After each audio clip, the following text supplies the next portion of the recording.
do not suppose that this is the end. This is only the beginning of the reckoning.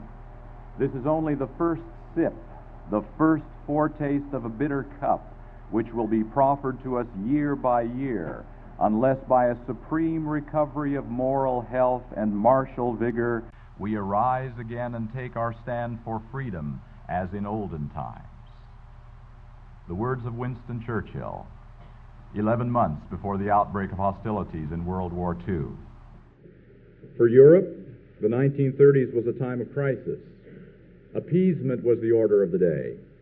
Undoubtedly, Adolf Hitler could have been turned aside if decisive action had been taken early as he reoccupied the Ruhr without consent. Europe should have braced itself at the time of his conquest of the southern Germans of Austria and prevented aged Jews from scrubbing the wintered roadways of Vienna. If Hitler had been challenged at that time, the pernicious thrust toward global conflict might have been avoided. But Europe claimed peace as its inheritance, and even injustice, even genocide, and the unlawful expansion by armed might did not arouse in most people the awareness that such acts were inimical to his delusions of grandeur. What were they to do? Those who perceptively weighed the obvious evidence at hand were subjected to criticism of the most malicious nature. They had their motives challenged, as if their detractors had access somehow to the inner resources of their consciousness. It was an unpopular stand to take that Winston Churchill took, but it was right. Only 6 months prior to the war, an opinion poll in England found only 7% of Churchill's fellow Britons regarding him as a suitable successor to Neville Chamberlain as the holder of the highest office of the Crown in the United Kingdom. A difficult time, a difficult position. We, too, have had our Munichs, which have only led to the emboldening of those intent upon increasing their territorial grip on our beloved Seventh-day Adventist Church. The bitter cup has been proffered to us year by year.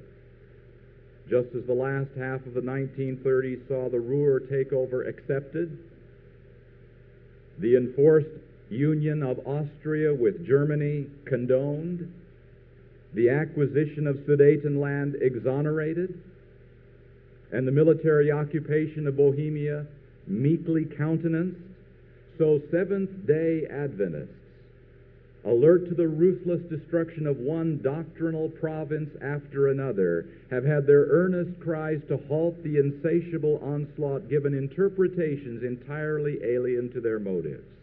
Had decisive action been taken after the first sip, how few then might have been the casualties. Brothers and sisters, it is not easy to talk about confrontation.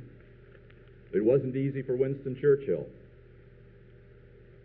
It was a very unpopular thing to do. It isn't easy today, because sometimes we have to confront those that are our friends, those that are our associates. What are we going to do? Will we stand by and watch, or will we take a stand? Let's take a little trip through the Bible this morning. Would you open your Bible to Luke chapter 4?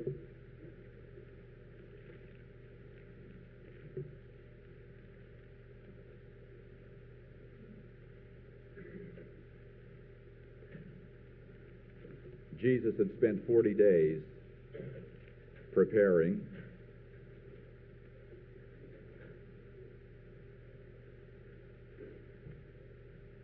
Suddenly an angel of light appears to him in the middle of this desert after 40 days of fasting. And the angel approaches Jesus in his emaciated condition. And he says, I have been sent from your Father. I have come to help you. I have come to tell you that your test is at an end. Oh, but I guess I've made a mistake. I don't think I found the right person. You aren't the person I was sent to. I was sent to find the Son of God. You don't look like the Son of God to me. God wouldn't treat his own Son this way. I'm afraid I found that other person, that one that was cast out of heaven 4,000 years ago. I found the wrong person. Do you claim to be the Son of God? If you do, you'll have to show me and yourself by turning these stones into bread. What did Jesus do? Jesus answered him, "It is written." And then Satan came again, this time dropping the disguise, dropping the pretense, coming as himself. And look at verse 5. And the devil, taking him up unto an high mountain, showed unto him all the angels, all the kingdoms of the world in a moment of time. And the devil said unto him, All this power will I give thee, and the glory of them, for that is delivered unto me, and to whomsoever I will, I give it. If thou therefore wilt worship me, all shall be thine. You don't have to go through the suffering that you think is ahead of you.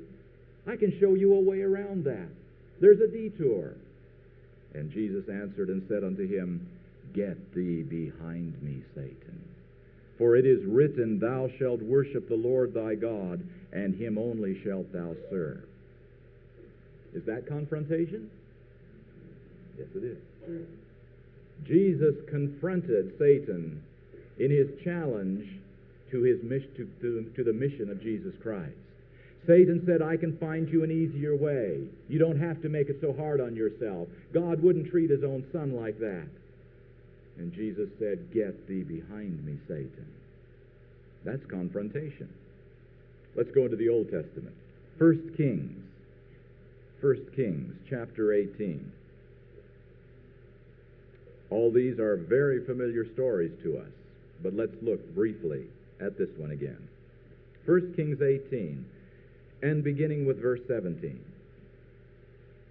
And it came to pass, when Ahab saw Elijah, that Ahab said unto him, Art thou he that troubleth Israel?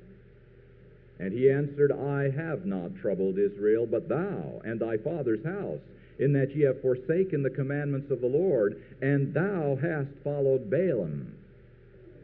Is that confrontation? This time not between Jesus and Satan, but between a prophet of God and the leader of Israel, the king of Israel. Thou hast followed Balaam. Look at verse 21.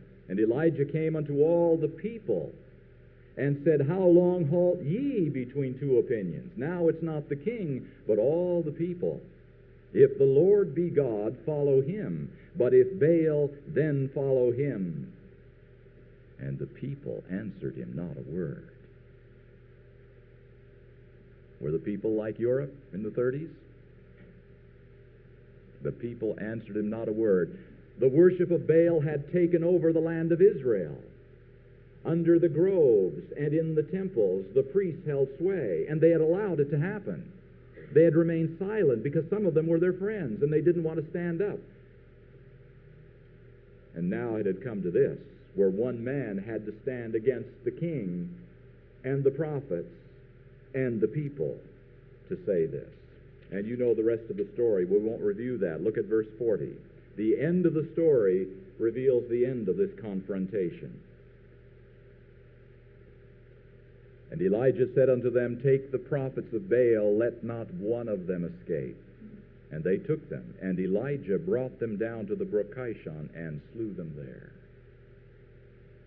That's decisive action, isn't it? Wouldn't be very popular today, I'm afraid. But Elijah, as a prophet of the Lord, knew what he must do if Israel would be saved. And he confronted. Turn to the book of Nehemiah with me. Nehemiah, chapter 4. And although Nehemiah is in the first half of our Bible, I think you're all aware that it takes place after the return from captivity, when Jerusalem lay in ruins, and Nehemiah came to rebuild the walls of Jerusalem. And let's just look at some of these sequences that happen here. Chapter 4, verse 1. But it came to pass that when Sanballat heard that we builded the wall, he was wroth, and took great indignation, and mocked the Jews. And he spake before his brethren in the army of Samaria, and said, What do these feeble Jews? Will they fortify themselves? Will they sacrifice? Will they make an end in a day? Will they revive the stones out of the heaps of the rubbish which are burned? Now Tobiah the Ammonite was by him, and he said, even that which they build, if a fox go up, he shall even break down their stone wall. You catch the tone of what's happening? Ridicule. These foolish, poor, insignificant people coming back to rebuild their city. What are they doing anyway? Nehemiah now, in verse 14. And I looked and rose up and said unto the nobles and to the rulers and to the rest of the people, be not ye afraid of them. Remember the Lord, which is great and terrible, and fight for your brethren, your sons and your daughters, your wives and your houses. And it came to pass, when our enemies heard that it was known unto us, and God had brought their counsel to naught, that we returned all of us to the wall, every one to his work. Confrontation called their bluff that time. And they were all able to go back to the wall because they had not been cowed by the demands and the ridicule of their enemies. But that's not all of the story. Look at verse 5. And there was a great cry of the people and of their wives against their brethren, the Jews. Now this is internal. This is not from outside. Look at verse 3. Some also were there that said, we have mortgaged our lands, vineyards, and houses, that we might buy corn because of the dearth. Going down to verse 7. Then I consulted with myself, and I rebuked the nobles and the rulers, and said unto them, ye exact usury every one of his brother. And I set a great assembly against them.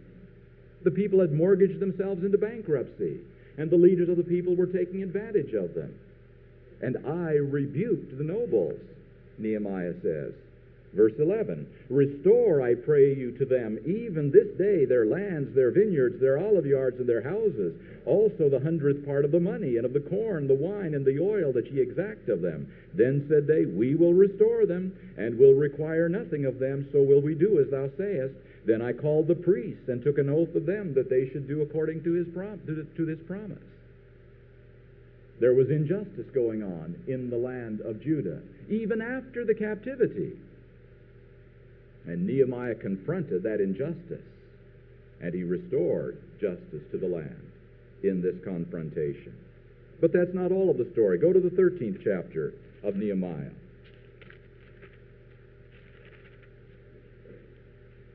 And look at verse 4. And before this, Eliashib the priest, having the oversight of the chamber of the house of our God, was allied unto Tobiah. Remember that name from earlier? And he had prepared for him a great chamber, where aforetime they laid the meat offerings, the frankincense, and the vessels, and the tithes of the corn, the new wine, and the oil, which was commanded to be given to the Levites, and the singers, and the porters, and the offerings of the priests. The place where they brought the offerings of the people was now the special chambers of this enemy of God's people. And the oversight was one of the priestly family. Now look at verse 15. In those days saw I in Judah some treading wine presses. I'm sorry. Let's go to verse 8 first. That's a different story. Verse 8. And it grieved me sore. Therefore I cast forth all the household stuff of Tobiah out of the chamber. Then I commanded, and they cleansed the chambers, and thither brought I again the vessels of the house of God with the meat offering and the frankincense. Nehemiah threw him out of the temple, folks. And he cleansed the chambers and said, this will now be a hallowed spot for tithes and offerings to be brought in. I think that took a little courage. Now let's go to verse 15. Different story. In those days saw I in Judah some treading wine presses on the Sabbath, and bringing in sheaves, and lading asses, as also wine, grapes, and figs, and all manner of burdens which they brought into Jerusalem on the Sabbath day. And I testified against them in the day wherein they sold victuals. Verse 17, then I contended with the nobles of Judah. Now we're back with the leaders again of Judah. And said unto them, what evil thing is this that ye do, and profane the Sabbath day? Did not your fathers thus? And did not our God bring all this evil upon us and upon this city? Yet ye bring more wrath upon Israel by profaning the Sabbath. Again, he contended, didn't he, with those who were breaking God's law and encouraging the people to do so. And one last little episode, verse 23. In those days also saw I Jews that had married wives of Ashdod, of Ammon, and of Moab. Of course, God had specifically prohibited that. And their children spake half in the speech of Ashdod, and could not speak in the Jews' language, but according to the language of each people. And I contended with them, and cursed them, and smote certain of them, and plucked off their hair, and made them swear by God, saying, Ye shall not give your daughters unto their sons, nor take their daughters unto your sons, or for yourselves. This man confronts, doesn't he? We would find him quite offensive in the ranks of Seventh-day Adventism today if we found him doing what I just read in verse 25 one day. Yet Nehemiah was one of the greatest leaders after the captivity that Israel ever knew. A very, very faithful man of God. But he took a stand against enemies, against leaders, against fellow Jews, against anything that dishonored God, no matter where it came from. And one last little trip through our Bible, Matthew chapter 23. The one who is the greatest revealer of the love of God ever to grace this earth. The one whose spirit is long-suffering and caring and ultimately reasonable, says some things to the people of his time. Matthew chapter 23, verses 1 and onward. Then spake Jesus to the multitude and to his disciples, saying, The scribes and the Pharisees sit in Moses' seat. All therefore whatsoever they bid you observe, that observe and do, but do not ye after their works. For they say and do not. For they bind heavy burdens and grievous to be borne, and lay them on men's shoulders, but they themselves will not move them with one of their fingers. But all their works they do for to be seen of men. They make broad their phylacteries, and enlarge the borders of their garments, and love the uppermost room at feasts, and the chief seats in the synagogues, and greetings in the markets, and to be called of men, Rabbi, Rabbi. Verse 13, But woe to you, scribes and Pharisees, hypocrites! For ye shut up the kingdom of heaven against men. For ye neither go in yourselves, neither suffer ye them that are entering to go in. Woe unto you, scribes and Pharisees, hypocrites! For ye devour widows' houses, and for a pretense make long prayer. Therefore ye shall receive the greater damnation. Woe unto you, scribes and Pharisees, hypocrites! For ye compass sea and land to make one proselyte, and when he is made, ye make him twofold more the child of hell than yourselves. Verse 27, Woe unto you, scribes and Pharisees, hypocrites! For ye are like unto whited sepulchres, which inward indeed appear beautiful outward, but are within full of dead men's bones, and of all uncleanness. Even so ye also outwardly appear righteous unto men, but within ye are full of hypocrisy and iniquity. Woe unto you, scribes and Pharisees, hypocrites! Because ye build the tombs of the prophets, and garnish the sepulchres of the righteous, and say, If we had been in the days of our fathers, we would not have been partakers with them in the blood of the prophets. Wherefore ye be witnesses unto yourselves that ye are the children of them which killed the prophets. Fill ye up then the measure of your fathers. Ye serpents, ye generation of vipers, how can ye escape the damnation of hell? That's confrontation, my brothers and sisters, by the one who had the most love in his heart of any being that has ever walked this earth. Is confrontation a biblical concept? It is not an easy concept. It is one that 90% of Seventh-day Adventists would rather do anything than that, including myself. Oh yes, there are a few people who love to confront, but they're in the minority. Most of us common folk find it very repugnant to stand up against a friend, a colleague, a leader, and say no. No. Now, there are dangers in confrontation, folks. There are dangers. It's so easy to exercise the spirit of Satan. Bitter, angry, cynical, denouncing, looking for every evil thing that can be dredged up. That's the spirit of Satan, folks. That isn't what Jesus Christ did. Confrontation, when Jesus did it, was with a heart breaking. There's a difference between sighing and crying for the abominations that are done and exulting over the latest scandal to hit our church. It is easy to exercise the spirit of Satan and think we are following the example of Jesus and Nehemiah. There's another problem. It is so easy to judge motives. Oh, we know why he did that. We know who's behind that. Folks, that's God's providence. I have no way to see into the mind of anyone else. All I can judge are actions. All I can judge are issues. All I can judge is truth versus error. I have no way to read the motives of someone that I believe is promoting error. Therefore, I must keep my mouth closed, or I am judged under the condemnation of Jesus. And so there are dangers in confrontation. Before there is any confrontation of any kind, let there be much prayer. Let there be counsel together.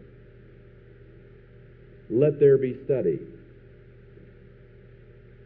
But brothers and sisters, let us not avoid the fight because it is unpleasant.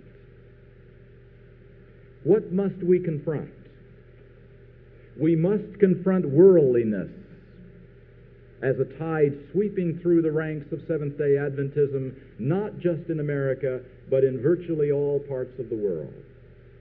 Worldliness in so many areas, in which Satan has marched into our church and we haven't even watched carefully to see how much damage he has done to our own soul.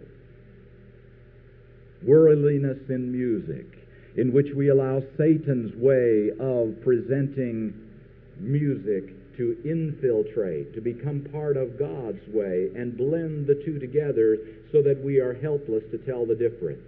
If this could have been confronted years ago, we wouldn't be facing the difficulties we are today. Television and movie productions. There aren't many born-again Christians producing out of Hollywood or New York. There aren't many born-again Christians deciding what would be best morally for our young people to watch. The motives are different. And even when we might find a one which is relatively innocent, what were the motives of the one that was producing it? Why did he produce that particular movie, video, television production? And it really doesn't matter which it is, does it? If it comes into our homes on television or if it comes to the movie theater. If there is a hidden agenda, if there is a secret portrayal of something which is being sold through a very innocent-seeming production, it can be just as dangerous. Entertainment. What are we spending our time with? Where are we giving our interest? Could we take Jesus Christ with us proudly and happily to every place we go for entertainment?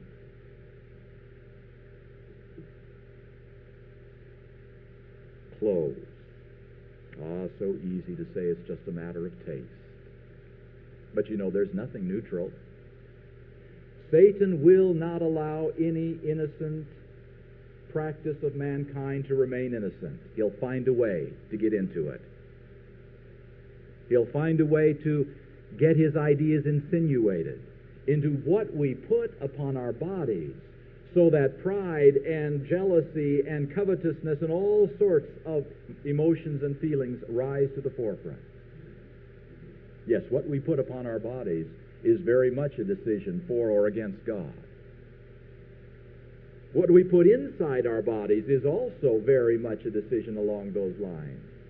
The body is the temple of God, and how we treat this temple is the way we would treat all of God's creation. It is not a private matter. It is not a personal issue. It is a matter of right and wrong, of good and evil, of God and Satan in controversy. Turn to 2 Timothy with me, would you? 2 Timothy, chapter 4, I'm sorry. 2 Timothy, chapter 4, verse 10.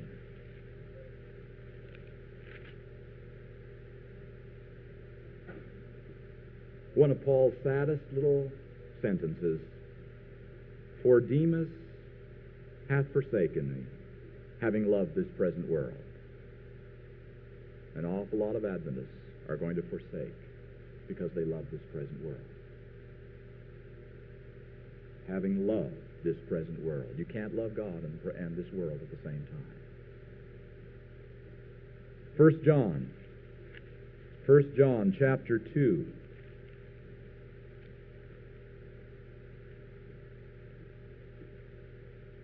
Verses 15 and 16. 1 John 2, 15. Love not the world, neither the things that are in the world. If any man love the world, the love of the Father is not in him. For all that is in the world, and here they are, folks, every temptation that you and I have ever been tempted with in the next sentence. The lust of the flesh, and the lust of the eyes, and the pride of life is not of the Father, but is of the world. That's it. That covers the whole realm. How could Jesus be tempted in all points like as we are when he didn't own a television set? Because there was the lust of the flesh and the lust of the eyes and the pride of life around him and within his own nature, just yearning to be pulled together as they are in you and me.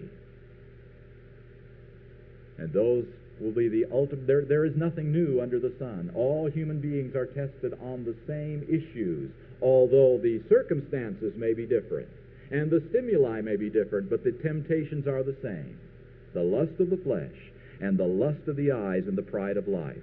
That's what I've been talking about in the last few moments, that we have got to confront. We've got to confront it right here in our own lives. And we've got to confront it when it harms our families, when it harms our children, and when it harms our churches. It must be confronted. What else are we going to confront?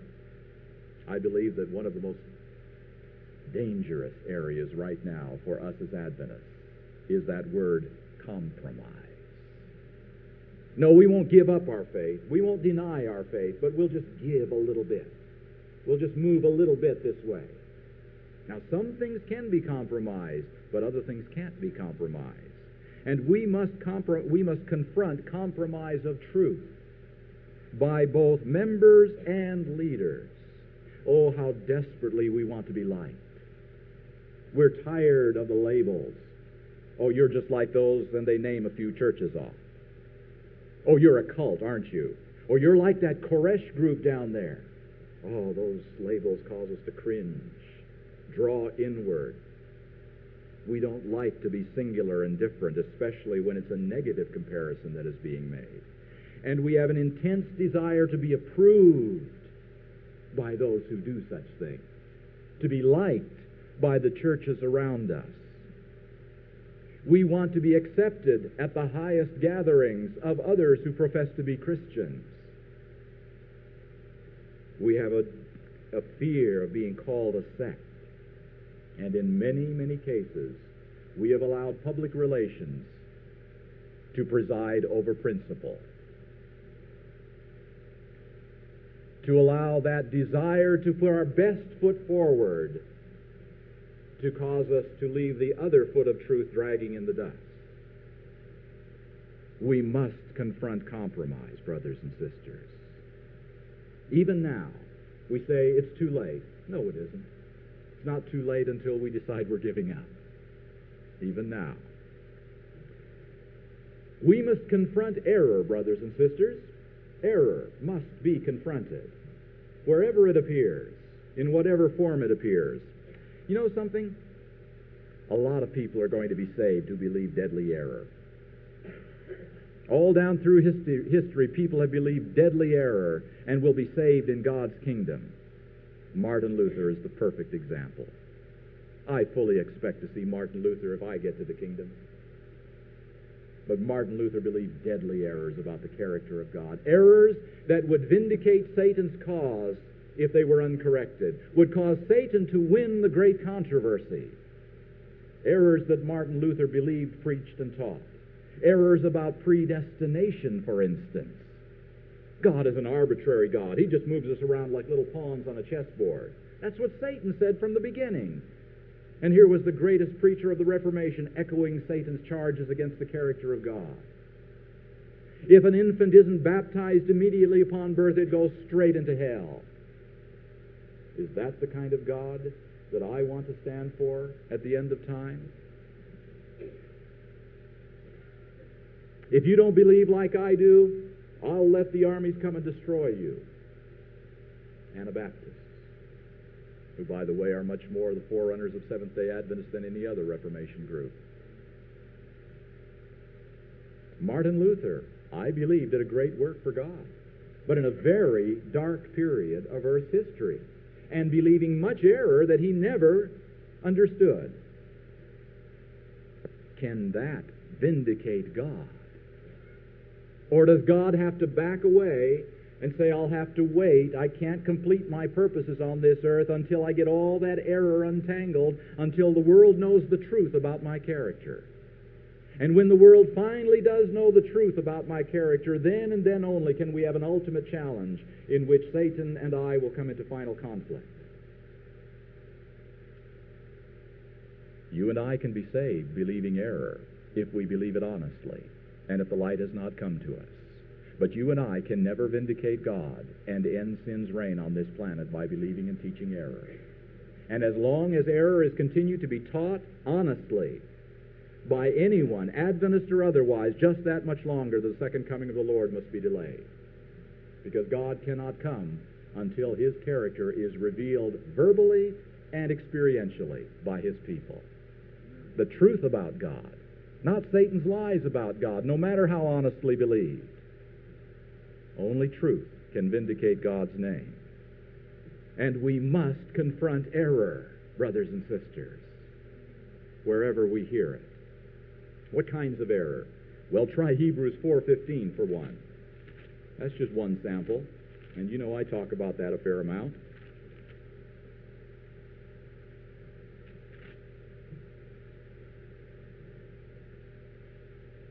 For we have not an high priest which cannot be touched with the feeling of our infirmities, but was in all points tempted like as we are, yet without sin. Let us therefore come boldly unto the throne of grace. On what basis?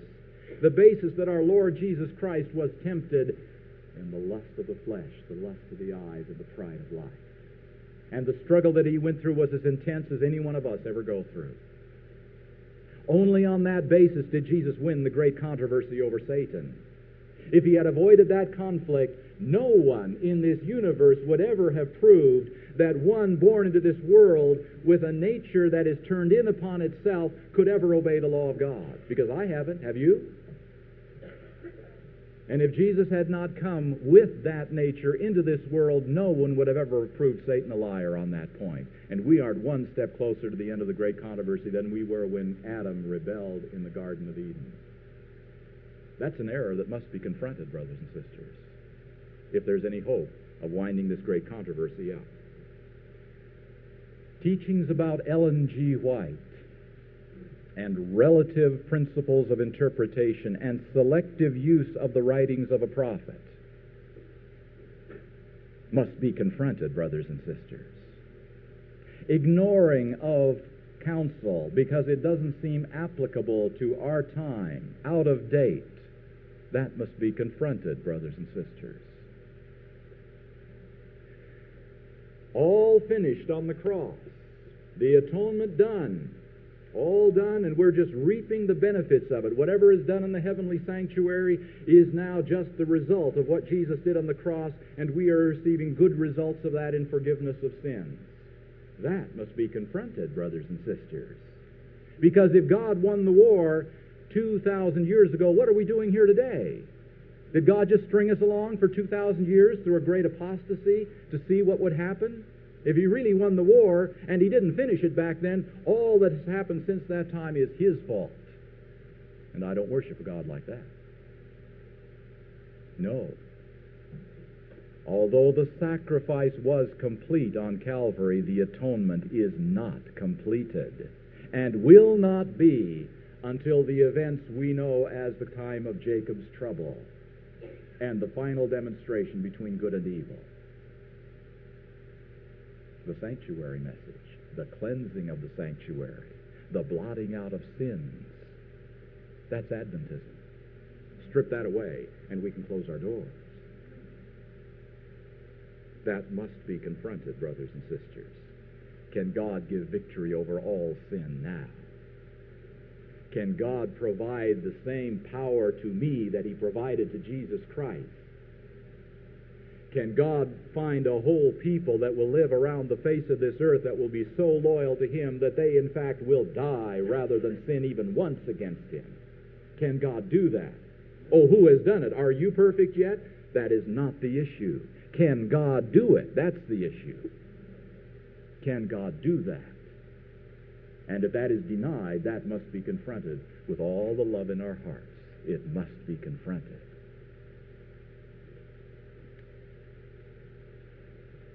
F.D. Nichol, writing in 1950 after a Bible conference that took place, said this: "The primary doctrines of this movement are interlocked. They are not isolated, unrelated beliefs, any one of which might be undermined or discarded without damage to the others. On the contrary, the whole structure of truth is affected if even one of them is attacked." This is a unified message, brothers and sisters. The message of Adventism cannot be stripped apart here and there on a doctrine that is not important to salvation here and one that you can have disagreements on there, and we still have Adventism and its message. This is a unified, interlinking set of beliefs that must be maintained together, or they all go down. What else must we confront? Perhaps the most deadly of all problems, apathy. Oh, it's so easy to let someone else take the heat. So easy to sit back and let someone else do it. Maybe that's the most dangerous of all our problems, is letting someone else do it. Are we really, even though we wouldn't admit it for a moment, are we really thinking of ourselves as rich and increased in goods and having need of nothing? Don't be too quick to answer that. That gets right down to the inner motives of the heart. It doesn't matter. I don't want to take sides. I don't want to get involved in this. There are problems on both sides. I'll stay neutral. Ellen White had something to say about that too. If God abhors one sin above another, of which His people are guilty, it is doing nothing in case of an emergency. Indifference and neutrality in a religious crisis is regarded of God as a grievous crime and equal to the very worst type of hostility against God. Reference is Testimonies for the Church, Volume 3, page 280. The worst type of, give it again, reference is Testimonies, Volume 3, page 280. The worst type of hostility against God is standing by because we don't like all of the bloodshed. And there is spiritual bloodshed going on, brothers and sisters. But we don't want to get involved. Let somebody else, they're extroverts, let them do it. If God abhors one sin above another, it's doing nothing in case of an emergency, and we have hit the greatest emergency in the whole history of Seventh-day Adventism. Pantheism pales to nothing beside what we're facing today. This is an emergency above all emergencies. Will we do nothing? We must confront fear, brothers and sisters. Fear. That may be behind our apathy, really. I might lose my position, my reputation, my salary, my health benefits. These are practical things, aren't they? I might lose it all if I spoke up, if I'm to say anything. I'm getting close to retirement. I don't want to jeopardize my sustentation. Others will ridicule me. Others will laugh at me. They won't understand. I might lose my influence. I might not be able to be an elder of the church and do what I need to do in the church. Plain old fear is perhaps the hidden motive that discourages most of us from confronting when we should confront. I'm guilty. I've sat back.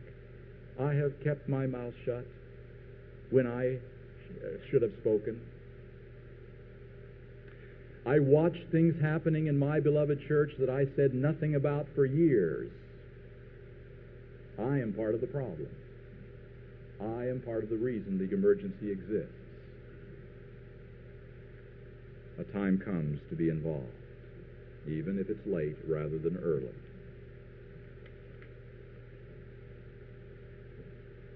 This ever-thrusting evil will not be stayed by assurances that all is well, that the situation is not grave, or by attempts to find non-existent common grounds, such as calls for unity among the irrevocably disunited.